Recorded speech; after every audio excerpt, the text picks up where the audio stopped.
Hi കുഞ്ഞുമക്കളെ, എന്തൊക്കെയുണ്ട് വിശേഷങ്ങൾ? സുഖമാണല്ലോ അല്ലേ? ഞാൻ Saroja Robin, higher secondary school അധ്യാപികയാണ്. CS20ലേക്ക് ഏവർക്കും സ്വാഗതം. നാം ഇപ്പോൾ ഫോക്കസ് ഏരിയയുടെ വീഡിയോയിലൂടെയാണ് കടന്നു പോയിക്കൊണ്ടിരിക്കുന്നത്. എങ്ങനെയുണ്ട്? കഴിഞ്ഞ ക്ലാസ്സിൽ പഠിപ്പിച്ചതെല്ലാം നന്നായിട്ട് പഠിച്ചോ? അതായത് നാം 6 ചാപ്റ്റേഴ്സ് പഠിച്ചു കഴിഞ്ഞു അല്ലേ? അതായത് 6 ചാപ്റ്റേഴ്സും 6 വീഡിയോ ആയിട്ടാണ് നിങ്ങൾക്ക് നൽകിയിരിക്കുന്നത്. നിങ്ങൾക്കറിയാമല്ലോ, ഓരോ ചാപ്റ്ററും ഓരോരോ വീഡിയോ ആയിട്ടാണ് നിങ്ങളുടെ കൈകളിൽ ഞാൻ നൽകുന്നത് അല്ലേ?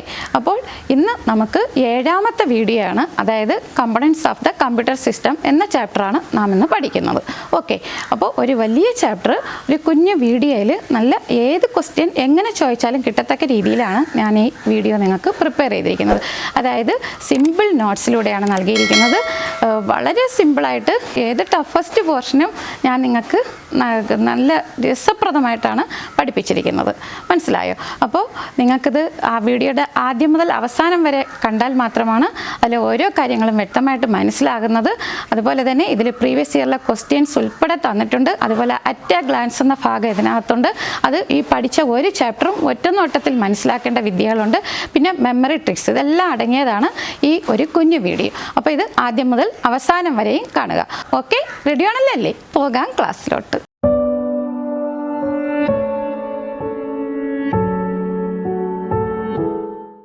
Components of the computer system. Focus area, primary memory, input-output devices, e-waste and disposal methods, system software, free and open source software. ഇതിൽ ഇൻപുട്ട് ഔട്ട്പുട്ട് ഡിവൈസസ് കമ്പ്യൂട്ടർ സയൻസിലെ വിദ്യാർത്ഥികൾക്ക് ഫോക്കസ് ഏരിയയിൽ പഠിക്കാനുള്ളതല്ല. ആദ്യമായിട്ട് പ്രൈമറി മെമ്മറി നോക്കാം. It is directly accessible by the CPU. Primary memory temporary ആണ്. It is also known as main memory or internal memory. Example RAM, ROM, cache memory. മനസ്സിലായല്ലോ? Primary memory എന്ന് പറയുമ്പോൾ directly accessible by the CPU ആണ്. Temporary മെമ്മറിയാണ്. RAM, ROM, cache മെമ്മറിയാണ്. അപ്പോൾ റാമിനെ കുറിച്ച് പഠിക്കാനുണ്ട് നിങ്ങൾക്ക്. ഇതേപോലെ ഞാൻ സ്റ്റാർ ഇട്ടിരുന്നാൽ എൻ്റെ വീഡിയോയിൽ ശ്രദ്ധിക്കുക, വളരെ ഇമ്പോർട്ടൻ്റ് ആണ്. അത് ശ്രദ്ധിച്ച് പഠിക്കുക എന്നാണ് അർത്ഥം. അപ്പോൾ റാം മിക്കവാറും ചോദിക്കുന്ന ക്വസ്റ്റ്യൻ ആണ്. റാം എന്ന് പറഞ്ഞാൽ ഫുൾ ഫോം പഠിക്കുക, random access memory.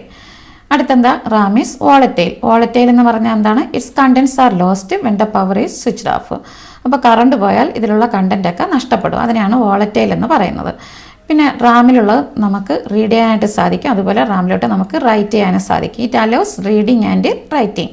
It is directly accessible by the CPU.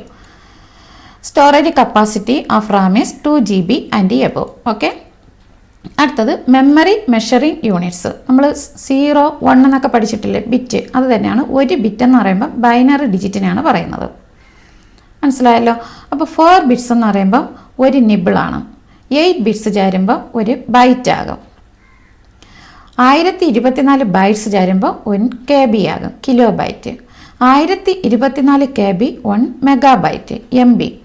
1024 MB 1 gigabyte, GB. 1024 GB 1 terabyte, TB.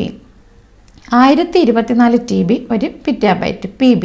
Okay, അടുത്തത് ഇൻപുട്ട് ഔട്ട്പുട്ട് ഡിവൈസസ്. ഇൻപുട്ട് നൽകാനായി നമ്മൾ കമ്പ്യൂട്ടറിന് ഇൻപുട്ട് നൽകാനായി ഉപയോഗിക്കുന്ന ഉപകരണങ്ങളാണ് ഇൻപുട്ട് ഡിവൈസസ്. കീബോർഡ്, മൗസ് ഒക്കെ കേട്ടിട്ടില്ലേ? അതൊക്കെ തന്നെയാണ്. ഔട്ട്പുട്ട് ഡിവൈസസ് എന്താണ്? നമുക്ക് ഔട്ട്പുട്ട് കിട്ടാനായിട്ട് ഉപയോഗിക്കുന്ന ഉപകരണങ്ങൾ. മോണിറ്റർ, പ്രിൻ്റർ, ഇതൊക്കെയാണ് എക്സാമ്പിൾ. ആദ്യമായിട്ട് നമുക്ക് ഇൻപുട്ട് ഡിവൈസസ് നോക്കാം.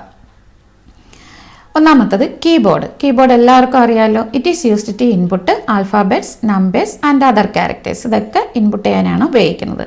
മൗസ് എന്തിനാണ് ഉപയോഗിക്കുന്നത്? It is used to control the cursor അല്ലേ? ഇതാ ഈ കർസറിനെ കൺട്രോൾ ചെയ്യാനാണ്. It is a pointing device. നമുക്ക് പോയിന്റ് ചെയ്ത് കാണിക്കുന്നില്ലേ? പോയിന്റിംഗ് ഡിവൈസ് ആണ്. അപ്പോൾ പോയിന്റിംഗ് ഡിവൈസസ് ആണ് ഈ റെഡ് കളറിൽ തന്നിരിക്കുന്നത്. ഇത് പഠിക്കണം. ഇതെല്ലാം പോയിന്റിംഗ് ഡിവൈസസ് ആണ്. അതൊക്കെ ചോദിക്കാം. ഇറ്റ് ഈസ് അടുത്ത ടച്ച് പാഡ്. ടച്ച് പാഡ് നമ്മൾ ലാപ്ടോപ്പിലൊക്കെ ഇതുപോലെ ഉപയോഗിക്കാറില്ല. ഇത് തന്നെയാണ്. It is than alternative to the mouse. മൗസിന് പകരം ഉപയോഗിക്കുന്നതാണ്. It is a pointing device. It is used in laptops. അടുത്തത് ലൈറ്റ് പെൻ. ഇതൊരു പെൻ മോഡലിലാണ് ഇരിക്കുന്നത്. ഇതെന്തിനാണെന്ന് ചോദിച്ചാൽ നമുക്ക് ഡയറക്റ്റ് ആയിട്ട് സ്ക്രീനിൽ ഇങ്ങനെ വരയ്ക്കാനാണ് ഉപയോഗിക്കുന്നത്. It is a pointing device. It is used to draw directly on the screen. അടുത്തത് ടച്ച് സ്ക്രീൻ ആണ്. ടച്ച് സ്ക്രീൻ കണ്ടോ? നമുക്ക് ഇപ്പോൾ എല്ലാവർക്കും സ്മാർട്ട് ഫോണൊക്കെ ഉള്ളതുകൊണ്ട് അറിയാം അല്ലേ? ടച്ച് ചെയ്യുമ്പോഴത്തേക്കും നമുക്ക് ഇൻപുട്ട് കൊടുക്കാനൊക്കെ സാധിക്കും അല്ലേ? ടച്ച് ചെയ്തൊക്കെ. അപ്പോൾ നമുക്ക് it allows the user to operate by simply touching on the display screen. It is a point device. അടുത്തത് graphic tablet. It is used to create graphical images. It is a pointing device. അപ്പോൾ ഈ light pen, ഈ graphic tablet ഇതെല്ലാം engineers, graphic designers ഒക്കെ ഉപയോഗിക്കുന്നതാണ് കേട്ടോ. അപ്പോൾ ഡിസൈൻസൊക്കെ വരയ്ക്കാൻ വേണ്ടിയില്ലേ, ഇപ്പോൾ പ്ലാനൊക്കെ വരയ്ക്കണം, അപ്പോൾ അതിനെല്ലാം ഈ ഗ്രാഫിക് ടാബ്ലറ്റ്, ലൈറ്റ് പെന്നൊക്കെ ഉപയോഗിക്കാറുണ്ട്. ചിലപ്പോൾ അങ്ങനെയൊക്കെ ചോദിക്കും, അതൊക്കെ ശ്രദ്ധിച്ച് മനസ്സിലാക്കി എഴുതുക. അടുത്ത ജോയ്സ്റ്റിക്ക് എന്തിനാണ്? നിങ്ങൾക്ക് എല്ലാവർക്കും അറിയാം. It is used four playing video games. It is a pointing device. അപ്പോൾ ഇത്രയും പോയിൻറ്റിംഗ് ഡിവൈസസ് ആണ് കേട്ടോ ഈ റെഡ് കളറിൽ എഴുതിയിരിക്കുന്നത്. അടുത്തത് മൈക്രോഫോൺ, ഇൻപുട്ട് സൗണ്ട് അല്ലേ. It is used for input sound. It accept sound as input and converts it into digital format. അടുത്തത് OMR. ഇത് വളരെ ഇമ്പോർട്ടൻ്റ് ആണ്. ഇതിൻ്റെ ഫുൾ ഫോം പഠിക്കണം. Optical mark reader. നിങ്ങൾക്ക് OMR ഷീറ്റ് ഇത് എങ്ങനെയായിരിക്കും കണ്ടിട്ടുണ്ടോ? എൻട്രൻസ് എക്സാമോ PSC എക്സാമോ ഒക്കെ എഴുതുമ്പോൾ ഇങ്ങനത്തെ ഷീറ്റിലായിരിക്കും എഴുതുന്നത്. അതായത് multiple choice questions, objective type ടെസ്റ്റൊക്കെ നടത്തുമ്പോഴത്തേക്കും, അല്ലെങ്കിൽ ക്വസ്റ്റ്യനേഴ്സ്, ഇതിലൊക്കെയാണ് ഇത് സാധാരണ അത് ഇവാലുവേറ്റ് ചെയ്യാനാണ് OMR ഉപയോഗിക്കുന്നത്. ഈ ഇങ്ങനത്തെ OMR ഷീറ്റ് കണ്ടോ, അതിൽ മാർക്ക് ചെയ്തിട്ടുള്ള മാർക്സ് ഇവാലുവേറ്റ് ചെയ്യാൻ വേണ്ടിയാണ് നമുക്ക് OMR ഉപയോഗിക്കുന്നത്. ഓപ്റ്റിക്കൽ മാർക്ക് റീഡർ കണ്ടോ, ഇതുപോലെ കൊടുക്കും. ഇതിൻ്റെ അഡ്വാൻറ്റേജസ് എന്ന് പറയുമ്പോൾ, ഇപ്പോൾ ഒത്തിരി പേര് PSC എക്സാമോ എൻട്രൻസ് എക്സാമൊക്കെ എഴുതാനൊക്കെ കാണും അല്ലേ. അപ്പോൾ അങ്ങനെ ഒത്തിരി പേരുണ്ടെങ്കിൽ പെട്ടെന്ന് നമുക്ക് റിസൾട്ട് ആക്യുറേറ്റ് ആയിട്ടൊക്കെ കിട്ടണമെങ്കിൽ നമ്മൾ ഏത് ഉപയോഗിക്കണം? അതായത് ഒബ്ജക്റ്റീവ് ടൈപ്പ് ടെസ്റ്റ് ആണെങ്കിൽ, അല്ലെങ്കിൽ ക്വസ്റ്റ്യനേഴ്സ്, അതിലെല്ലാം നമുക്ക് ഈ OMR ഉപയോഗിച്ച് കഴിഞ്ഞാൽ സ്പീഡായിട്ട്, ആക്യുറസി ആയിട്ട്, വളരെ കറക്റ്റായിട്ട് നമുക്ക് എല്ലാം കിട്ടും. മനസ്സിലായല്ലോ. അപ്പോൾ ഇത് വളരെ ഇമ്പോർട്ടൻ്റ് ആണ് കേട്ടോ OMR. അടുത്തത് ബാർകോഡ് റീഡർ. ബാർകോഡ് നിങ്ങൾക്കറിയാം അല്ലേ, ഇത് ഇങ്ങനെയൊക്കെ നിങ്ങളുടെ ബുക്കിൽ പെന്നിലൊക്കെ കണ്ടിരിക്കും. അപ്പോൾ നമ്മൾ ഇപ്പോൾ സൂപ്പർ മാർക്കറ്റിലൊക്കെ പോകുമ്പോൾ ഇങ്ങനത്തെ ബാർകോഡ് റീഡർ ഉപയോഗിച്ച് ഇതൊക്കെ റീഡ് ചെയ്യുന്നത് നിങ്ങൾ കണ്ടിരിക്കും അല്ലേ. നിങ്ങൾക്ക് ബില്ലൊക്കെ കിട്ടുന്നത് അങ്ങനെയല്ലേ. അപ്പോൾ അതുപോലെ ഇങ്ങനത്തെ ബാർകോഡ് അല്ലെങ്കിൽ QR കോഡ് രണ്ടിനെയും റീഡ് ചെയ്യാനായിട്ട് ഉപയോഗിക്കുന്നതാണ് ബാർകോഡ് റീഡർ. അപ്പോൾ ബാർകോഡ് എന്ന് പറയുമ്പോൾ ഇങ്ങനത്തെ സിംഗിൾ ഡയമെൻഷനിലാണ്. അതിൽ കുറച്ച് കാര്യങ്ങളെ ഈ നമുക്കിപ്പം ബുക്കിനെ കുറിച്ചുള്ള അതിൻ്റെ ഡീറ്റെയിൽഡ്, അതിൻ്റെ ചില കോഡുകൾ, അതിൻ്റെ വില, അങ്ങനെ കുറച്ച് കാര്യങ്ങളൊക്കെ ഇതിനകത്ത് മാർക്ക് ചെയ്തിട്ടുള്ളൂ. ഇതിനകത്താണെങ്കിൽ നമുക്ക് ഇത് എന്താണ്, 2 ഡയമെൻഷനിലാണ്. QR കോഡ് എന്ന് പറഞ്ഞാൽ ക്വിക്ക് റെസ്പോൺസ് കോഡാണ്. ഒക്കെ പഠിക്കണം. It is 2 dimension. ഇതിനകത്ത് കൂടുതൽ വിവരങ്ങൾ സ്റ്റോർ ചെയ്യാനായിട്ട് സാധിക്കും. ഇനി MICR ഫുൾ ഫോം പഠിക്കണം. മാഗ്നറ്റിക് ഇങ്ക് ക്യാരക്ടർ റെക്കഗ്നിഷൻ റീഡറാണ്. It is used in banks to read the numbers on the cheques directly. ഇതുപോലെ ചെക്കിൽ മാഗ്നറ്റിക് ഇങ്ക് കൊണ്ട് എഴുതിയ കുറേ നമ്പേഴ്സൊക്കെ കാണും. അപ്പോൾ അത് ഈ ചെക്കിൻ്റെ ഒക്കെ താഴെ, അപ്പോൾ അത് റീഡ് ചെയ്യാൻ വേണ്ടിയാണ് ഇത് ഉപയോഗിക്കുന്നത്. അപ്പോൾ അത് ആക്യുറേറ്റായിട്ട്, സ്പീഡായിട്ട് അത് റീഡ് ചെയ്യാനായിട്ട് സാധിക്കും. അടുത്തത് ബയോമെട്രിക് സെൻസർ. നിങ്ങൾക്ക് ഇതെല്ലാം അറിയായിരിക്കും. ആധാർ കാർഡ് എടുത്ത കുട്ടികൾക്കെല്ലാം ഇതെല്ലാം അറിയായിരിക്കും അല്ലേ, നിങ്ങളിത് ഉപയോഗിച്ചിട്ടുണ്ട്. അപ്പോൾ it identifies unique human physical features like finger print, retina, ഇതുപോലത്തെ ഇതൊക്കെ നമുക്ക് ഐഡൻറ്റിഫൈ ചെയ്യാൻ വേണ്ടിയാണ് ബയോമെട്രിക് സെൻസർ ഉപയോഗിക്കുന്നത്. അടുത്തത് സ്മാർട്ട് കാർഡ് റീഡേഴ്സ്. സ്മാർട്ട് കാർഡൊക്കെ ഇപ്പോൾ എല്ലാവരും ഉപയോഗിക്കുന്നുണ്ട്. അപ്പോൾ അത് റീഡ് ചെയ്യണമെങ്കിൽ ഉപയോഗിക്കുന്ന റീഡർ ഏതാണ്? സ്മാർട്ട് കാർഡ് റീഡറാണ്. അടുത്തത് digital camera. It takes pictures and videos and convert them into digital format. അപ്പോൾ നിങ്ങൾക്ക് ഇൻപുട്ട് ഡിവൈസസ് മനസ്സിലായല്ലോ. ഇനി നമുക്ക് ഔട്ട്പുട്ട് ഡിവൈസസ് നോക്കാം. ഔട്ട്പുട്ട് ഡിവൈസസ് 2 രീതിയിലുണ്ട്. അതായത് output generated by the output devices may be hard copy output ആകാം, soft copy output ആകാം. നിങ്ങൾ കണ്ടിട്ടില്ലേ, പ്രിൻ്ററിലൂടെ കിട്ടുമ്പോൾ നമുക്കത് ഹാർഡ് കോപ്പി ഔട്ട്പുട്ടാണ്. കാരണം എന്താണ്, അത് പേപ്പറിൽ കിട്ടുന്നത് പെർമനൻ്റ് ഔട്ട്പുട്ട് ആയിരിക്കും അല്ലേ. സോഫ്റ്റ് കോപ്പി ഔട്ട്പുട്ട് എന്ന് പറയുമ്പോൾ നമുക്കിപ്പോൾ സ്ക്രീനിലൊക്കെ ഇതുപോലെ കിട്ടുന്നത് സോഫ്റ്റ് കോപ്പി ഔട്ട്പുട്ടാണ്. അത് പെർമനൻ്റ് അല്ലേ. അപ്പോൾ നമുക്ക് നോക്കാം hard copy output, soft copy output തമ്മിലുള്ള ഡിഫറൻസ് നോക്കാം. ഹാർഡ് കോപ്പി ഔട്ട്പുട്ട് എന്ന് പറയുമ്പോൾ ഇറ്റ് ഈസ് പെർമനൻ്റ് ആണ്. പിന്നെ ഇത് പ്രിൻറ്റഡ് ഫോമിലായിരിക്കും, പേപ്പറിലൊക്കെ കിട്ടും. Output is available on the paper. Example printer, plotter. അടുത്ത പ്ലോട്ടർ ഒരു പുതിയ വാക്കായിരിക്കും പഠിക്കുക. നമുക്കിപ്പം പഠിക്കുക അതെന്താണെന്ന്. ഓക്കെ. അടുത്തത് സോഫ്റ്റ് കോപ്പി ഔട്ട്പുട്ട്. അപ്പോൾ ഇതിൻ്റെ opposite, it is not permanent. ഇത് ഇലക്ട്രോണിക് ഫോമാണ്, പ്രിൻ്റഡ് ഫോം അല്ല, ഇലക്ട്രോണിക് ഫോം. ഇതുപോലെ ഇപ്പോൾ എനിക്ക് ഈ സ്ക്രീനിൽ കാണും പോലെ output is available on the screen അല്ലേ. അപ്പോൾ example visual display unit. Full form പഠിക്കണം. VDUയുടെ ഫുൾ ഫോം പല പ്രാവശ്യം ചോദിച്ചിട്ടുണ്ട്. Visual display unit, VDU. പിന്നെ LCD പ്രൊജക്ടർ. നിങ്ങളുടെ സ്കൂളിലൊക്കെ ഇപ്പോൾ പ്രൊജക്ടർ ഇല്ലേ, ഇതൊക്കെ നമുക്ക് സോഫ്റ്റ് കോപ്പി ഔട്ട്പുട്ടിന് എക്സാമ്പിളാണ്. ഇനി സോഫ്റ്റ് കോപ്പി ഔട്ട്പുട്ട് ഡിവൈസസ് അതിൽ നമുക്ക് ആദ്യം നോക്കാം. VDU. അതിൽ തന്നെ ഡിസ്പ്ലേ ഡിവൈസസ് ഇൻക്ലൂഡ് പലതരത്തിലുള്ള മോണിറ്റർ ഉണ്ട് അല്ലേ. CRT മോണിറ്റർ ഉണ്ട്, LCD മോണിറ്റർ ഉണ്ട്, TFT മോണിറ്റർ ഉണ്ട്, LED മോണിറ്റർ ഉണ്ട്, പല വിധത്തിൽ അങ്ങനെ പോവുകയാണ്. അടുത്തത് LCD projector. It is used four displaying video, images or computer data on A large screen or other flat surface. അപ്പോൾ നമുക്ക് ഇത് ക്ലാസ്സിലൊക്കെ ഉപയോഗിക്കുന്നുണ്ടറിയാം പ്രൊജക്ടർ. അപ്പം വലിയ ഒരു സ്ക്രീനിലല്ലേ, നമുക്കിപ്പോൾ ചുമരിലോ അല്ലെങ്കിൽ വലിയൊരു സ്ക്രീനിൽ ഒരു ഫ്ലാറ്റ് സർഫേസിൽ നമുക്ക് വീഡിയോ കിട്ടാനായിട്ട്, ഇമേജസ് കിട്ടാൻ വേണ്ടിയാണ് ഈ LCD പ്രൊജക്ടറൊക്കെ ഉപയോഗിക്കുന്നത് അല്ലേ. ഇനി നമുക്ക് CRT മോട്ടറും ഫ്ലാറ്റ് പാനൽ മോട്ടറും തമ്മിലുള്ള വ്യത്യാസം ചിലപ്പോൾ ചോദിക്കാം കേട്ടോ. അപ്പോൾ CRT മോട്ടർ എന്ന് പറയുമ്പം പണ്ടൊക്കെ ഇതാണ് ഉപയോഗിക്കുന്നത് കേട്ടോ, ഇപ്പോഴൊക്കെ വന്നിട്ട് ഈ ഫ്ലാറ്റ് പാനലായി. അപ്പോൾ ഇതിൻ്റെ വ്യത്യാസം ഇത് കാണുമ്പോഴേ നിങ്ങൾക്ക് മനസ്സിലാവും. ഇത് ഹെവിയാണ് അല്ലേ, ഹെവി വെയിറ്റ് ആണ്. ഇതൊക്കെ ചോദിക്കുന്ന ക്വസ്റ്റൻ ആണ്. ഇത് ലൈറ്റ് വെയിറ്റ് ആണ്. ഇത് ബൾക്കിയാണ് അല്ലേ, ബൾക്കിയാണ്. ഇത് തിന്നറാണ്. It uses more energy, it uses less energy. പിന്നെ ലെസ് എക്സ്പെൻസീവ് ആണ്. ഈ നല്ല ക്വാളിറ്റി കൂടുന്തോറും തീർച്ചയായിട്ടും എക്സ്പെൻസീവ് ആണ് അല്ലേ, അപ്പം മോർ എക്സ്പെൻസീവ് ആണ്. ഓക്കെ, ഇനി നമുക്ക് ഹാർഡ് കോപ്പി ഔട്ട്പുട്ട് ഡിവൈസസ് നോക്കാം. അത് ഏതാണൊക്കെയാണ്? പ്രിൻ്ററും പ്ലോട്ടറും. ആദ്യമായിട്ട് പ്രിൻ്റർ നോക്കാം. പ്രിൻ്ററിനെ തന്നെ വീണ്ടും നമുക്ക് രണ്ടായിട്ട് ഡിവൈഡ് ചെയ്യാം, ഇമ്പാക്റ്റ് പ്രിൻ്ററും നോൺ ഇമ്പാക്റ്റ് പ്രിൻ്ററും. ആ വാക്ക് കൊണ്ട് തന്നെ നമുക്ക് മനസ്സിലാവും. ഇമ്പാക്റ്റ് പ്രിൻ്റർ എന്ന് പറഞ്ഞാൽ എന്താണ്? ഇമ്പാക്റ്റ്, അതായത് mechanical contact between print head and paper. Print ഹെഡും പേപ്പറും തമ്മിൽ ഒരു മെക്കാനിക്കൽ കോണ്ടാക്ട് ഉണ്ടായിരിക്കും. എക്സാമ്പിൾ നമുക്ക് ഡോട്ട് മെട്രിക്സ് പ്രിൻ്റർ. അപ്പോൾ ഒരു സൗണ്ടൊക്കെ കേൾക്കും കുറേ അല്ലേ, നമുക്ക് ആ പ്രിൻ്റ് ചെയ്യുമ്പോഴത്തേക്ക്. ഇത് ഡോട്ട് മെട്രിക്സ് പ്രിൻ്റർ, അതായത് അതിൻ്റെ പ്രിൻ്റ് ഹെഡും പേപ്പറും തമ്മിൽ മെക്കാനിക്കൽ കോണ്ടാക്റ്റ് ഉണ്ടായിരിക്കും. അപ്പം നല്ലൊരു ഇമ്പാക്റ്റ് ഉണ്ടായിരിക്കും അത്. അതുകൊണ്ടാണ് അതിന് ഇമ്പാക്റ്റ് പ്രിൻ്റർ. അതാണ് എക്സാമ്പിൾ, അതാണ് ഡോട്ട് മെട്രിക്സ് പ്രിൻ്റർ. അടുത്തത് നോൺ ഇമ്പാക്റ്റ് പ്രിൻ്റർ. അപ്പോൾ ഇവിടെ ഒരു മെക്കാനിക്കൽ കോണ്ടാക്റ്റ് ഇല്ല, ഓപ്പോസിറ്റ് ആണ്. No mechanical contact between print head and paper. അപ്പോൾ നമുക്കവിടെ വലിയ സൗണ്ടൊന്നും കേൾക്കത്തില്ല, ക്വയറ്റ് ആയിരിക്കും. അത് example inkjet printer, laser printer, thermal printer. മനസ്സിലായല്ലോ. അപ്പോൾ ഈ പേരുകളൊന്ന് പഠിക്കുക. ഇവിടെ നിങ്ങൾ ഓർക്കേണ്ട ഡോട്ട് മെട്രിക്സ് പ്രിൻ്റർ. ഇവിടെ ഈ പേരുകൾ ഓർക്കുക കേട്ടോ. അപ്പോൾ it is used to produce hard copy output. അറിയാമല്ലോ, പ്രിൻ്റർ ആണെങ്കിൽ തീർച്ചയായിട്ടും ഹാർഡ് കോപ്പിയാണ് നമുക്ക് കിട്ടുന്നത്. ഇനി നമുക്ക് ഇത് വളരെ ഇമ്പോർട്ടൻ്റ് ആണ്, ശ്രദ്ധിക്കുക. അപ്പോൾ പ്രിൻ്റർ നോക്കാം. ഡോട്ട് മെട്രിക്സ് പ്രിൻ്റർ എന്ന് പറയുമ്പോൾ അതിൻ്റെ ഫീച്ചേഴ്സ് എന്തൊക്കെയാണെന്ന് നമുക്ക് നോക്കാം. ഇത് ഇമ്പാക്റ്റ് പ്രിൻ്ററാണ്. ആദ്യം അതെന്താണെന്ന്, ഇമ്പാക്റ്റ് പ്രിൻ്ററാണോ നോൺ ഇമ്പാക്റ്റ് പ്രിൻ്ററാണോ? Impact printer. അപ്പോൾ അതിനകത്ത് ഉപയോഗിക്കുന്നത് ഇങ്ക് സോക്ഡ് റിബനാണ്. കണ്ടോ, ഇങ്ങനെ ഇങ്ക് നമുക്ക് ഇപ്പോൾ ടൈപ്പ് റൈറ്റിംഗ് മെഷീനൊക്കെ കണ്ടിരിക്കുമല്ലേ, അതിലൊക്കെ നമ്മളൊരു റിബൻ ഉപയോഗിക്കും പോലെ. അപ്പോൾ ഇങ്ക് മഷി മുക്കിയ ഒരു റിബനാണ് ഇങ്ക് സോക്ഡ് റിബൻ. ഇതുപോലെ ഈസ് യൂസ്ഡ് ഫോർ പ്രിൻറ്റിങ്. അപ്പോൾ അതിനകത്ത് ഉപയോഗിക്കുന്ന കാര്യം എന്തൊക്കെയാണെന്ന് മനസ്സിലാക്കിയിരിക്കണം. ഞാൻ ഇത് വളരെ പ്രധാനമാണ്. ഇത് ഇത്രയും അതുപോലെ പഠിക്കുക. കുഞ്ഞു കുഞ്ഞു സെൻറ്റൻസിലാണ് തന്നിരിക്കുന്നത്, പഠിക്കുക. അഡ്വാൻറ്റേജസ് നോക്കാം. It can print carbon copies. അപ്പോൾ കാർബൺ കോപ്പി കിട്ടണമെങ്കിൽ ഉപയോഗിക്കുന്ന പ്രിൻ്റർ ഏതാണെന്ന് വെച്ചാൽ ഡോട്ട് മെട്രിക്സ് പ്രിൻ്ററാണ്. ലെസ് എക്സ്പെൻസീവ് ആണ്, വിലയും കുറവാണ്. നമ്മൾ ഈ കടകളിലൊക്കെ സാധാരണ ഷോപ്പിലൊക്കെ ഇരിക്കുന്നത് ഇങ്ങനത്തെ പ്രിൻ്റർ ആയിരിക്കും അല്ലേ, നമുക്ക് ഡോട്ടുകൾ ചേർന്നായിരിക്കും ആ പ്രിൻ്റ് വരുന്നത്. ശ്രദ്ധിച്ചാൽ നോക്കുമ്പോൾ നിങ്ങൾക്കറിയാം. So it is widely used at cash counters in shops. Disadvantage എന്ന് പറയുമ്പോൾ പ്രിൻറ്റ് സ്ലോവർ, സ്പീഡൊന്നുമില്ല, മാക്സ് നോയ്സ്. കണ്ടോ, ഇമ്പാക്റ്റ് ആകുമ്പോൾ തീർച്ചയായിട്ടും അതിൽ പ്രിൻ്റ് ഹെഡ് വന്ന് അടിക്കുമ്പോഴത്തേക്കും സൗണ്ട് വരും അല്ലേ, max noise. Poor print quality for images. അപ്പോൾ അത് വലിയ എക്സ്പെൻസീവ് ഒന്നും അല്ല കേട്ടോ, അതുകൊണ്ട് തന്നെ അത് എക്സ്പെൻസീവും അല്ല. മനസ്സിലായല്ലോ, പ്രിൻ്റ് ക്വാളിറ്റി നല്ലതല്ല. അടുത്തത് ഇങ്ക് ജെറ്റ് പ്രിൻ്റർ.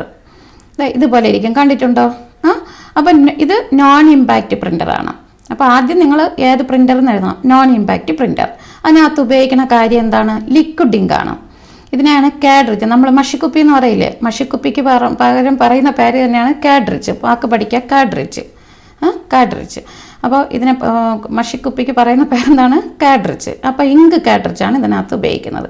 ഇതുപോലെ ഇരിക്കും. ഇതിനകത്തുള്ളത് ലിക്വിഡ് ഇങ്കാണ് ഇരിക്കുന്നത്. മനസ്സിലായല്ലോ. അപ്പോൾ അഡ്വാൻറ്റേജ് എന്ന് പറയുമ്പോൾ പ്രിൻ്റ് ഫാസ്റ്റാണ്, ഫാസ്റ്റായിട്ട് നമുക്ക് പ്രിൻ്റ് ചെയ്യാം. ക്വയറ്റാണ്, സൗണ്ടൊന്നും കേൾക്കത്തില്ല, ഹൈ ക്വാളിറ്റി പ്രിൻ്റ് ആണ് കിട്ടുന്നത്. ഡിസ്അഡ്വാൻറ്റേജ് എന്ന് പറയുമ്പോൾ ഈ ഇങ്ക് നമുക്ക് ഉപയോഗിക്കുന്ന അനുസരിച്ച് ഇത് എക്സ്പെൻസീവ് ആണ് കേട്ടോ. Ink is expensive. Ink cartridge expensive ആണ്. പഠിച്ചല്ലോ. അടുത്തത് ലേസർ പ്രിൻ്റർ. അപ്പോൾ ഇതും ഒരു non impact printer. Impact printer ഒന്നേ ഉള്ളൂ, ഓർക്കണം ഇവിടെ. അപ്പോൾ നോൺ ഇമ്പാക്റ്റ് പ്രിൻ്റർ കണ്ടോ. ആ പടമൊക്കെ ഇങ്ങനെ മനസ്സിലാക്കി ചിത്രം വയ്ക്കുക. പടമൊന്നും വരയ്ക്കേണ്ട, ചിത്രം വരയ്ക്കാനില്ല, മനസ്സിലാക്കുക. Non impact printer. ഇതിനകത്ത് ഉപയോഗിക്കുന്ന ഇങ്ക് പൗഡറാണ്. അതിനെ ടോണർ എന്ന് പറയും. ഇതിനെ പറയുന്നത് ടോണർ. ഇത് ഇങ്ക് കാർട്രിഡ്ജ് എന്ന് പറയുന്ന പോലെ ഇത് ഇങ്ക് ടോണറാണ്. ഇതിനകത്ത് ഉപയോഗിക്കുന്നത് ഇങ്ക് പൗഡറാണ്. ഇത് ലിക്വിഡ് ഇങ്ക് ആണെങ്കിൽ ഇതിനകത്ത് പൗഡറാണ്, ടോണർ എന്ന് പറയും. മനസ്സിലായല്ലോ? TONER, toner. Ink powder is used for printing. Advantages: print faster, quiet, high quality print തന്നെയാണ് കിട്ടുന്നത്, ഇതുപോലെ തന്നെ. അടുത്തത് ഡിസഡ്വാൻറ്റേജ് എന്ന് പറയുമ്പോൾ ഇവിടുത്തെ ഈ കാർട്രിഡ്ജ് എക്സ്പെൻസീവ് അല്ലെങ്കിൽ ഇങ്ക് എക്സ്പെൻസീവ് എന്ന് പറയുമ്പോൾ ഇവിടെ ഈ toner and device is expensive. ഇത് നമുക്ക് ഈ പൊടിയിലെ ഇങ്ക് പൗഡർ ഇത് എക്സ്പെൻസീവ് ആണ്, ഈ ടോണർ എക്സ്പെൻസീവ് ആണ്. ഓക്കെ. അടുത്തത് തെർമൽ പ്രിൻ്റർ. ഇത് നോൺ ഇമ്പാക്റ്റ് പ്രിൻ്ററാണ്. ഇത് നോൺ ഇമ്പാക്റ്റ് പ്രിൻ്റർ തന്നെയാണ്.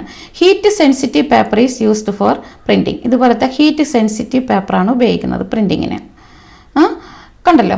അടുത്തത് പ്രിൻറ്റ് ഫാസ്റ്റാണ്. ഇതുപോലെ പ്രിൻറ്റ് ഫാസ്റ്റാണ്, ക്വയറ്റാണ്, സ്മാളറാണ്.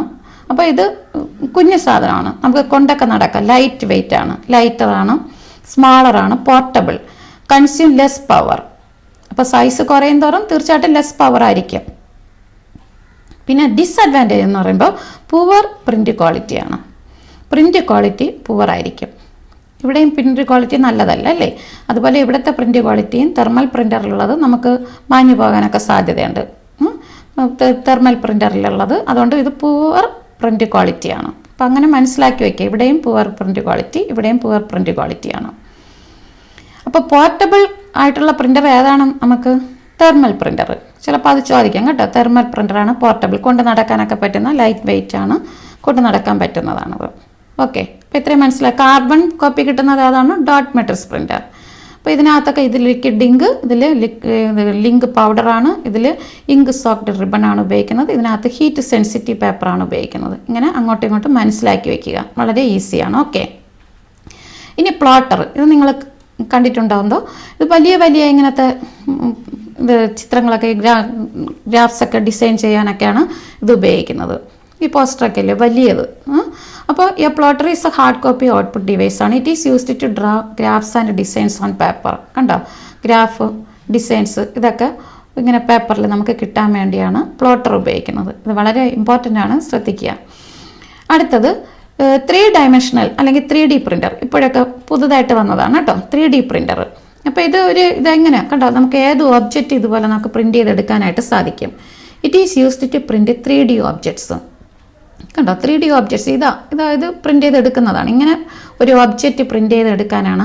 അതിനകത്ത് it can produce different kinds of objects and different material. ഏത് മെറ്റീരിയൽ ഉപയോഗിച്ചും നമുക്കിതുപോലെ ഒരു 3D ഒബ്ജക്റ്റ് നമുക്ക് പ്രിൻ്റ് ചെയ്തെടുക്കാനായിട്ട് സാധിക്കും. അതിന് ഉപയോഗിക്കുന്നതാണ് 3D പ്രിൻ്റർ. അപ്പോൾ നമ്മൾ ഏകദേശം പ്രിൻ്ററൊക്കെ നിങ്ങൾക്ക് മനസ്സിലായി കാണാം.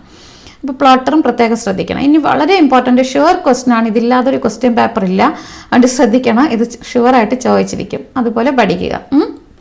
എല്ലാ ക്വസ്റ്റ്യൻ പേപ്പറിലും കാണും. അപ്പോൾ വേസ്റ്റിൻ്റെ ഫുൾ ഫോം പഠിക്കണം. Electronic waste. എന്താണ് ഇലക്ട്രോണിക് വേസ്റ്റ്?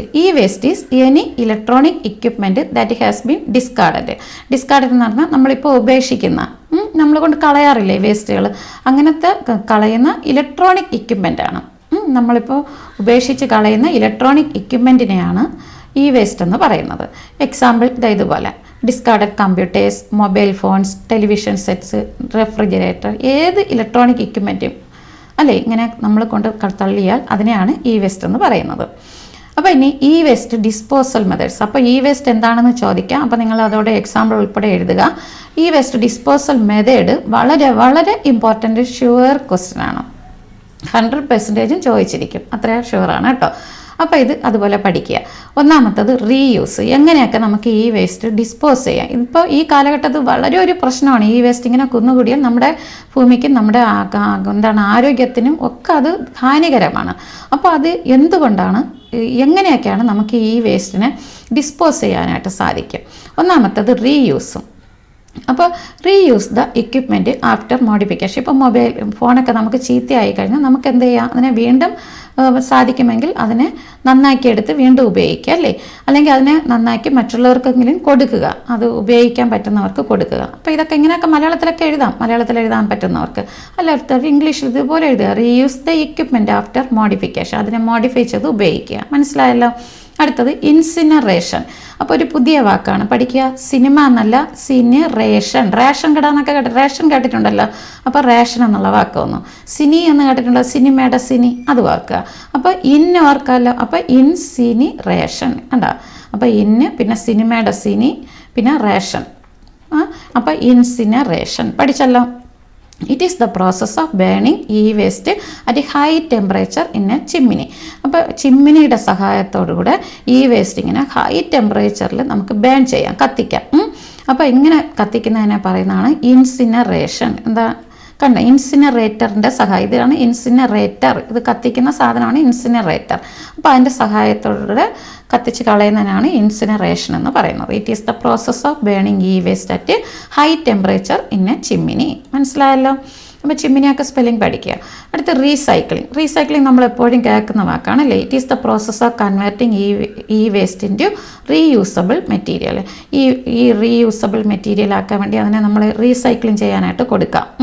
അവരെന്ത് ചെയ്യും, അതിനെ മാറ്റി വേറെ എന്തെങ്കിലും മെറ്റീരിയലായിട്ട്, റീയൂസബിൾ മെറ്റീരിയലായിട്ട് മാറ്റും. അടുത്ത് land filling. It is the process of filling pits with e waste and soil. അപ്പോൾ വലിയ ഇപ്പോൾ കുഴികളൊക്കെ നികത്തണമെന്ന് വെച്ചോളൂ. അപ്പോൾ അതിന് മുകളിലൊക്കെ കെട്ടിടങ്ങളൊക്കെ വയ്ക്കുന്നെങ്കിൽ, അപ്പോൾ അങ്ങനത്തെ ഒക്കെ കുഴികളൊക്കെ നികത്തണമെങ്കിൽ വലിയ എന്താണ് ഈ വേസ്റ്റ് ഇടുക, പിന്നെ വീണ്ടും സോയിൽ കട്ടിക്കിടുക, വീണ്ടും ഈ വേസ്റ്റ് ഇടുക. ആ രീതിക്ക് നമുക്ക് ലെയറായിട്ടിട്ട് അങ്ങനെ ലാൻഡിനെ ഫില്ല് ചെയ്തെടുക്കാം. അപ്പോൾ അതിനെ നമുക്ക് ഉപയോഗിക്കാം. മനസ്സിലായല്ലോ. അപ്പോൾ reuse, incineration, recycling, land filling പഠിച്ചല്ലോ. വളരെ വളരെ ഇമ്പോർട്ടൻ്റ് ആണ്. അടുത്തത് സിസ്റ്റം സോഫ്റ്റ്വെയർ.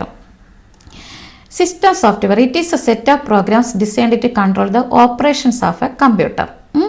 അപ്പോൾ ഒരു കമ്പ്യൂട്ടറിൻ്റെ ഓപ്പറേഷൻസിനെ കൺട്രോൾ ചെയ്യാൻ വേണ്ടി ചില പ്രോഗ്രാംസ് ഉണ്ട്, സെറ്റ് ഓഫ് പ്രോഗ്രാംസ് ഉണ്ട്. അതിനെയാണ് സിസ്റ്റം സോഫ്റ്റ്വെയർ എന്ന് പറയുന്നത്. അപ്പോൾ കമ്പണൻസ് ഓഫ് സിസ്റ്റം സോഫ്റ്റ്വെയർ ഏതൊക്കെയാണെന്ന് നോക്കാം. Operating system, language processors, utility software. അപ്പോൾ അതിൻ്റെ ഈ സിസ്റ്റം സോഫ്റ്റ്വെയർ എന്ന് പറഞ്ഞാൽ സിസ്റ്റത്തിനെ പ്രവർത്തിപ്പിക്കുക, നമ്മുടെ കമ്പ്യൂട്ടറിനെ പ്രവർത്തിപ്പിക്കാൻ വേണ്ടി സഹായിക്കുന്ന. നിങ്ങൾക്കറിയാമല്ലോ, കമ്പ്യൂട്ടർ എന്ന് പറയുമ്പോൾ ഒരു ഡിവൈസ് മാത്രമാണ്. കുറേ പ്രോഗ്രാംസ് ഒക്കെ ഉണ്ടെങ്കിലാണ് അത് പ്രവർത്തിക്കുന്നത്. അപ്പോൾ അതിനുവേണ്ടി പ്രവർത്തിപ്പിക്കാനായിട്ട് ഉപയോഗിക്കുന്ന ചില പ്രോഗ്രാംസാണ്, സെറ്റ് ഓഫ് പ്രോഗ്രാംസാണ്. എല്ലാം കൂടെ ചേരുമ്പോഴാണ് ഇത് പ്രവർത്തിക്കുന്നത് കേട്ടോ. അല്ലാതെ ഈ കമ്പ്യൂട്ടർ എന്ന് പറയുമ്പോൾ ഒന്നുമല്ല, നിങ്ങൾക്കറിയാം. അപ്പോൾ ഈ പ്രോഗ്രാംസ് ഇതിനെ പ്രവർത്തിപ്പിക്കാൻ വേണ്ടി സഹായിക്കുന്ന ബേസിക് ആയിട്ടുള്ള പ്രോഗ്രാംസ് ഉണ്ട്. ആ പ്രോഗ്രാംസ് ഏതൊക്കെയാണ്? ഓപ്പറേറ്റിംഗ് സിസ്റ്റം ഉണ്ട്, ലാംഗ്വേജ് പ്രോസസ്സർ ഉണ്ട്, യൂട്ടിലിറ്റി സോഫ്റ്റ്വെയർ ഉണ്ട്. അപ്പോൾ ഇതെല്ലാമാണ് അതിൻ്റെ കമ്പണൻസ്, പ്രധാന ഘടകങ്ങളാണ്. കണ്ട്. അപ്പോൾ ഇതിൽ നിങ്ങൾക്ക് ഇപ്പോൾ പഠിക്കേണ്ടത് ഓപ്പറേറ്റിംഗ് സിസ്റ്റവും ലാംഗ്വേജ് പ്രോസസ്സേഴ്സുമാണ്. നോക്കാം. ഓപ്പറേറ്റിംഗ് സിസ്റ്റം എന്ന് പറയുമ്പോൾ it is a set of programs. അപ്പോൾ ഇതെല്ലാം ഓർക്കണം, സെറ്റ് ഓഫ് പ്രോഗ്രാം. സിസ്റ്റം എന്ന് പറയുമ്പോൾ ഓർക്കണം, സെറ്റ് ഓഫ് പ്രോഗ്രാംസ് ആണ്. That acts as an interface between the user and hardware. അപ്പോൾ യൂസറിനെയും ഹാർഡ്വെയറിനെയും ബന്ധിപ്പിക്കുന്ന സെറ്റ് ഓഫ് പ്രോഗ്രാംസ് ആണ്. യൂസർ എന്ന് പറഞ്ഞാണ് കമ്പ്യൂട്ടർ ഉപയോഗിക്കുന്ന നമ്മളെയും ഈ ഇതിൻ്റെ ഹാർഡ്വെയറിനെയും അല്ലേ. ഹാർഡ്വെയറൊക്കെ നമ്മളിപ്പോൾ പഠിച്ചല്ലോ, ഹാർഡ്വെയർ. അപ്പോൾ ഇതിനെയൊക്കെ ബന്ധിപ്പിക്കുന്ന സെറ്റ് ഓഫ് പ്രോഗ്രാംസ് ആണ് ഓപ്പറേറ്റിംഗ് സിസ്റ്റം. അപ്പോൾ set of programs that acts as an interface between, ആരൊക്കെ തമ്മിൽ ബന്ധിപ്പിക്കുന്നു? Interface between user and hardware. മനസ്സിലായല്ലോ. അപ്പോൾ operating system controls and coordinates the operations of a computer. ഒരു കമ്പ്യൂട്ടറിൻ്റെ എല്ലാ ഓപ്പറേഷൻസിനെയും കൺട്രോൾ ചെയ്യുന്നതും കോർഡിനേറ്റ് ചെയ്യുന്നതും എല്ലാം ഓപ്പറേറ്റിംഗ് സിസ്റ്റമാണ്. എക്സാമ്പിൾ ചോദിക്കാം, Windows, Linux, Unix, dose. Operating സിസ്റ്റത്തിന് എക്സാമ്പിൾ. ഇനി major functions of an operating system വളരെ വളരെ ഇമ്പോർട്ടൻ്റ് ആണ്, ചോദിക്കാം കേട്ടോ. ഇത് ചോദിക്കും. ഇതാ സ്റ്റാർ കണ്ടല്ലോ. അപ്പോൾ ഇത് പഠിക്കുക, ശ്രദ്ധിക്കുക. Major functions of an operating system. Process management, നിങ്ങൾ ആ വാക്കുകൾ മാത്രം പഠിച്ചാൽ മതി കേട്ടോ, വേറെ ഒന്നും പഠിക്കണ്ട.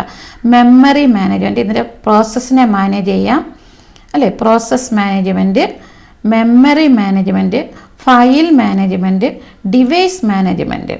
അപ്പോൾ ഇത്രയാണ് പ്രധാനപ്പെട്ട ഓപ്പറേറ്റിംഗ് സിസ്റ്റത്തിൻ്റെ പ്രധാനപ്പെട്ട ഫങ്ഷൻസ്. അപ്പോൾ അത് പ്രധാനപ്പെട്ട ഫങ്ഷൻസ് ഏതൊക്കെയാണ് ഓപ്പറേറ്റിംഗ് സിസ്റ്റത്തിൻ്റെ? ഒരിക്കലും പറയും, പ്രോസസ് മാനേജ്മെൻറ്റ്, പ്രോസസ്സിനെ മാനേജ് ചെയ്യാം, മെമ്മറി മാനേജ് ചെയ്യാം, ഫയൽ മാനേജ്മെൻറ്റ്, പിന്നെ device management.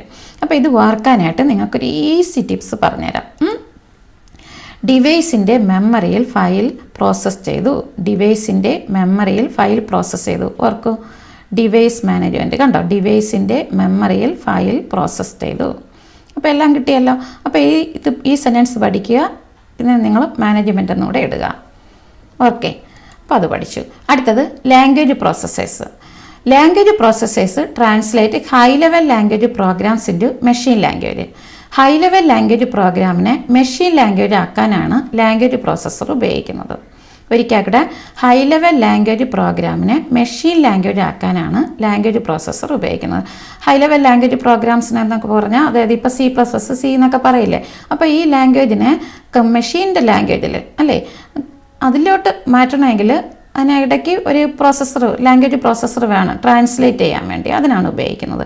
Example interpreter, compiler, ഇതൊക്കെ പ്രോഗ്രാംസാണ് കേട്ടോ, സെറ്റ് ഓഫ് പ്രോഗ്രാംസാണ്. ഇപ്പോൾ ഇതൊക്കെയാണ് അതിനെ ഉപയോഗിക്കുന്നത്. അപ്പോൾ ലാംഗ്വേജ് പ്രോസസ്സേഴ്സിന് എക്സാമ്പിൾ ഇൻ്റർപ്രറ്റർ, കമ്പൈലറും. നോക്കൂ, അപ്പോൾ ഇത് തമ്മിലുള്ള ഡിഫറൻസ് ഇത് എപ്പോഴും ചോദിക്കുന്ന ക്വസ്റ്റ്യനാണ്, ചോദിക്കാം. ഇൻ്റർപ്രറ്ററും കമ്പൈലറും. ഇൻ്റർപ്രറ്റർ എന്തിനാണ് ഉപയോഗിക്കുന്നത്? It converts high level language programs into machine language line by line. Interpreter ഉപയോഗിച്ച് ഹൈ ലെവൽ ലാംഗ്വേജ് പ്രോഗ്രാമിനെ മെഷീൻ ലാംഗ്വേജായിട്ട് മാറ്റാനായിട്ട് സാധിക്കും. പക്ഷേ ലൈൻ ബൈ ലൈൻ, ഓരോരോ ലൈൻ ബൈ ലൈനാണ്, ഓരോ ലൈനായിട്ടാണ് അത് ട്രാൻസ്ലേറ്റ് ചെയ്യുന്നത്. മനസ്സിലായല്ലോ.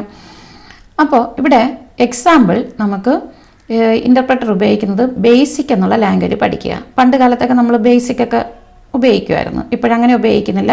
അപ്പോൾ ബേസിക് എന്നുള്ള ലാംഗ്വേജ്, അപ്പോൾ ഇതിൽ പണ്ട് ഇൻ്റർപ്രറ്ററാണ് ഉപയോഗിക്കുന്നത്. ഇത് ലൈൻ ബൈ ലൈനാണ് ട്രാൻസ്ലേറ്റ് ചെയ്യുന്നത്.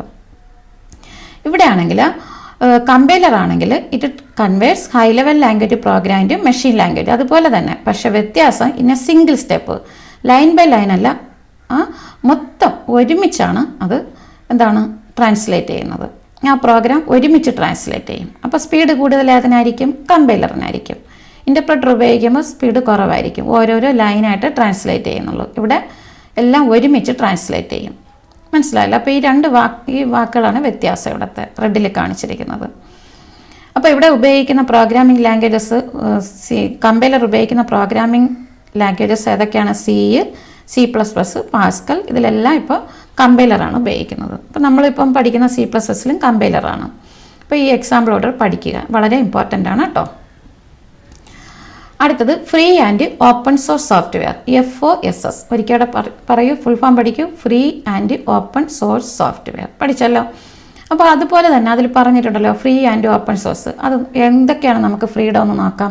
Free and open source software gives the user the freedom to run, study, distribute, copy and improve the software. അപ്പോൾ എന്തിനൊക്കെയാണ് ഇത് FOSS എന്തിനൊക്കെയാണ് ഫ്രീഡം നൽകിയിരിക്കുന്നത്?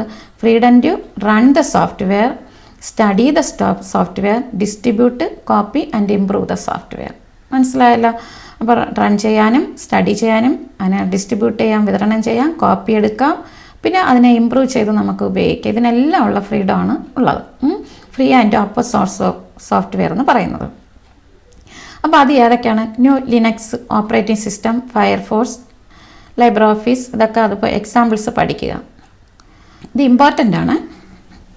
Freedom 0, freedom 1, freedom 2, freedom 3. അപ്പോൾ ഏതൊക്കെയാണ് ഫ്രീഡംസ് എന്ന് നോക്കാം. ഫ്രീഡം 0 എന്ന് പറയുമ്പം freedom to run the program for any purpose. കണ്ടോ, ഇതിലൊരു റൺ എടുക്കുക. ഫ്രീഡം 1 എന്ന് പറയുമ്പോൾ freedom to study the program. Freedom 2, freedom to distribute the copies of the software. മനസ്സിലായല്ലോ? ഫ്രീഡം 3 എന്ന് പറയുമ്പോൾ freedom to improve the program and release your improvements to the public. അപ്പോൾ ഇതൊക്കെയാണ് ഫ്രീഡം. അപ്പോൾ നമുക്ക് ആ പ്രോഗ്രാമിനെ റൺ ചെയ്യാൻ പറ്റും, അതിനുള്ളത് ഫ്രീഡം. അതിനുള്ള ഫ്രീഡം ആണെങ്കിൽ ഫ്രീഡം 0, പ്രോഗ്രാം സ്റ്റഡി ചെയ്യണമെങ്കിൽ ഫ്രീഡം 1, ഡിസ്ട്രിബ്യൂട്ട് ചെയ്യണമെങ്കിൽ ഫ്രീഡം 2, ഇംപ്രൂവ് ദ പ്രോഗ്രാം, എന്നിട്ട് ആ ഇംപ്രൂവ് ചെയ്തതിനെ പബ്ലിക്കിന് നമുക്ക് നൽകാം, അതിനാണെങ്കിൽ ഫ്രീഡം 3. മനസ്സിലായല്ലോ? അപ്പോൾ ഇതും അതുപോലെ പഠിക്കുക. വളരെ കുഞ്ഞു സെൻറ്റൻസിലാണ് തന്നിരിക്കുന്നത്, എല്ലാം പഠിക്കുക, നിങ്ങളുടെ നോട്ട് ബുക്കിലോട്ട് എഴുതി പഠിക്കുക. തീർച്ചയായിട്ടും ഇതിൽ ഏത് ക്വസ്റ്റ്യൻ എങ്ങനെ ചോദിച്ചാലും നിങ്ങൾക്ക് ഉത്തരം എഴുതാനായിട്ട് സാധിക്കും. ഇനി നിങ്ങൾക്ക് ഈ പ്രീവിയസ് ഇയറിലെ ക്വസ്റ്റ്യൻസ് കൂടെ നോക്കുമ്പോഴത്തേക്കും കുറച്ചുകൂടെ നല്ല വ്യക്തമാകും ഓരോ ചാപ്റ്ററിൽ നിന്ന് എങ്ങനെയായിരിക്കും ക്വസ്റ്റ്യൻസ് വരികയെന്ന്. അപ്പോൾ നമ്മളൊരു ചാപ്റ്റർ പഠിച്ചാൽ മാത്രം പോരാ, ആ ചാപ്റ്ററിലെ ക്വസ്റ്റ്യൻസ് കൂടെ മനസ്സിലാക്കിയിരിക്കണം, എങ്ങനെയായിരിക്കും ചോദിക്കുക. അപ്പോൾ നിങ്ങൾക്കൊരു കോൺഫിഡൻസ് ആകും പരീക്ഷയ്ക്ക് കേട്ടോ. അപ്പോൾ ഇതുപോലെയൊക്കെ ആയിരിക്കും വരുന്നത്. നോക്കുക എങ്ങനെയൊക്കെയാണ് മാർക്ക് അത് ആൻസർ ചെയ്യേണ്ടതെന്ന് നമുക്ക് നോക്കാം. അപ്പോൾ differentiate between compiler and interpreter. അപ്പോൾ തൊട്ട് മുമ്പേ പഠിച്ചല്ലോ കമ്പൈലർ ഇൻ്റർപ്രറ്ററും തമ്മിലുള്ള വ്യത്യാസം, അത് 1 mark. C++ users the dash language processor for translation compiler. അതെല്ലാം 1 മാർക്കിൻ്റെതാണ്. അപ്പോൾ നിങ്ങൾ ആ ഒറ്റ വാക്കിൽ അങ്ങ് ഉത്തരം എഴുതി പോവുക. ഇവിടെ നമുക്ക് ആ ഡിഫറൻസ് കറക്റ്റായിട്ട് എഴുതണം. Explain any 3 freedom designed by FSF for, ഇത് ഫ്രീ സോഫ്റ്റ്വെയർ ഫൗണ്ടേഷനാണ്, അവരാണ് ഈ ഫ്രീഡം തന്നിരിക്കുന്നത്. അപ്പോൾ FOSS, അപ്പോൾ അത് ഏതൊക്കെയാണ് ഫോർ സോഫ്റ്റ്വെയർസ്. അപ്പോൾ 3 ഫ്രീഡമാണ് എഴുതാനായിട്ട് തന്നിരിക്കുന്നത്. അപ്പോൾ 3 ഫ്രീഡം ഏതെങ്കിലും എഴുതുക. അടുത്തത് name the 4 e-waste disposal methods. അപ്പോൾ ഇവിടെ എക്സ്പ്ലെയിൻ എന്ന് കഴിക്കുമ്പോൾ ഫ്രീഡത്തിൻ്റെ പേര് എഴുതിയിട്ട് അവിടെ എക്സ്പ്ലെയിൻ ചെയ്യണം കേട്ടോ. അതിൽ തന്നിരിക്കുന്ന അത് നോട്ട് അതുപോലെ എഴുതുക. ഇവിടെ കണ്ടോ, name the 4 e-waste disposal methods, അവിടെ പേര് മാത്രം കൊടുക്കുക. അടുത്തത് what are the features of റാമിൻ്റെ ഫീച്ചേഴ്സ്, ഇതെല്ലാം ചോദിക്കുന്ന ക്വസ്റ്റ്യനാണ്. Write an example for an operating system that is free and open source software. അതിന് എക്സാമ്പിൾ തന്നിട്ടുണ്ടല്ലോ, ലിനക്സ്, അതെങ്കിലും എഴുതുക. അടുത്ത list and explain different e-waste disposal method. ഇതും വളരെ ഇമ്പോർട്ടൻ്റ് ആണ്. ഇവിടെ എക്സ്പ്ലെയിൻ ചോദിച്ചിട്ടുണ്ട്, അപ്പോൾ എക്സ്പ്ലനേഷൻ കൊടുക്കണം. Mister Rajmohan wants to buy a computer. He is an engineer by profession. He wants a device to draw directly on the screen. Suggest him and input device for that. കണ്ടോ, ഇങ്ങനെ ചോദിക്കാം. Input device ഏതെന്ന് ചോദിക്കണം. കണ്ടോ, എങ്ങനെ എന്തൊക്കെ തന്നിരിക്കുന്ന ഒരു കമ്പ്യൂട്ടർ മേടിക്കാനായിട്ട് രാജ്മോഹൻ ആഗ്രഹിച്ചു. എഞ്ചിനീയർ ആണ്.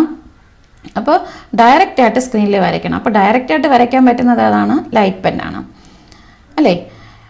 അടുത്തത് what are the major functions of an operating system, അതും തന്നിട്ടുണ്ട്, അത് എഴുതുക. Define following times interpreter compiler.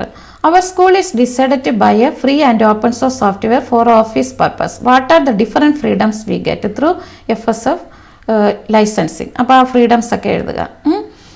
അടുത്തത് അറ്റ് എ ഗ്ലാൻസ്, അതായത് പഠിച്ച ഈ ഒരു ചാപ്റ്ററും ഒറ്റ നോട്ടത്തിൽ മനസ്സിലാക്കാനുള്ള വിദ്യയാണ് ഇവിടെ തന്നിരിക്കുന്നത്. നോക്കാം. പ്രൈമറി മെമ്മറി എന്താണ്? ടെമ്പററി ആണ്, directly accessible by CPU, main memory. RAM random access memory, volatile, contents lost when switched off, read write. Measuring units binary digit bit, 4 bits 1 nibble, 8 bits 1 byte, 1024 bytes 1 KB, 1024 KB 1 MB, 1024 MB 1 GB, 1024 GB 1 TB, 1024 TB 1 PB. Input devices keyboard, input test data, mouse, control cursor, pointing device ആണ്. അടുത്തത് touch pad, laptop, alternative to mouse ആണ്, pointing device ആണ്. Light pen, draw directly on the screen, pointing device ആണ്. Graphic tablet, pointing device ആണ്, create graphical images. Joystick, play video games, pointing device ആണ്. OMR, evaluate objective type test and questionnaires. പിന്നെ barcode reader, read barcode and QR code. അടുത്തത് MICR, read checks. പിന്നെ smart card reader, read smart card. പിന്നെ biometric sensor, identify human physical features. Output ഡിവൈസസിൽ hard copy പ്രിൻ്ററും പ്ലോട്ടറും, soft copy VDU പ്രൊജക്ടറും. പ്രിൻ്ററിൽ impact ഉണ്ട്, നോൺ ഇമ്പാക്റ്റ്. ഇമ്പാക്റ്റിൽ ഡോട്ട് മെട്രിക്സും നോൺ ഇമ്പാക്റ്റിൽ ഇങ്ക്ജെറ്റ്, ലേസർ, തെർമർ. പിന്നെ പ്ലോട്ടറിൽ ഗ്രാഫ് ആൻഡ് ഡിസൈൻസ്, അത് ഓർക്കണം. പിന്നെ e-waste ഡിസ്പോസൽ മെത്തേഡ്സ് വളരെ ഇമ്പോർട്ടൻ്റ് ആണ്. Reuse, incineration, recycling, land filling. Functions of operating system, process, memory, file, device management, language processor, interpreter, compiler. അപ്പോൾ ഇത്രയും നന്നായിട്ട് പഠിക്കുക. വളരെ വലിയ ഒരു ചാപ്റ്ററാണ്, പക്ഷേ ഒരു കുഞ്ഞു വീഡിയോയിൽ നിങ്ങൾക്ക് നൽകിയിട്ടുണ്ട്. ഇതിനകത്ത് ഏത് ക്വസ്റ്റ്യൻ നിങ്ങൾക്ക് ചോദിച്ചാലും ആൻസർ കിട്ടും. ഫുൾ മാർക്ക് ഇതിൽ നിന്ന് ഉറപ്പാണ്. പഠിക്കുക. ഓക്കെ, അപ്പോൾ ഈ വീഡിയോ ഇഷ്ടപ്പെട്ട നിങ്ങളുടെ ഫ്രണ്ട്സിന് ഷെയർ ചെയ്യുക, ലൈക്ക് ചെയ്യുക, കമൻറ്റ് ചെയ്യുക. ഓക്കെ, അതോടൊപ്പം ആരെങ്കിലും സബ്സ്ക്രൈബ് ചെയ്തിട്ടില്ലെങ്കിൽ ഈ ചാനൽ സബ്സ്ക്രൈബ് ചെയ്ത് CS20 എന്ന ഈ ഫാമിലിയിലോട്ട് അംഗമായി തീരുക. Okay, bye. അടുത്ത ക്ലാസ്സിൽ നമുക്ക് വീണ്ടും കാണാം. When you focus on problems, you will have more problems. When you focus on possibilities, you will have more opportunities.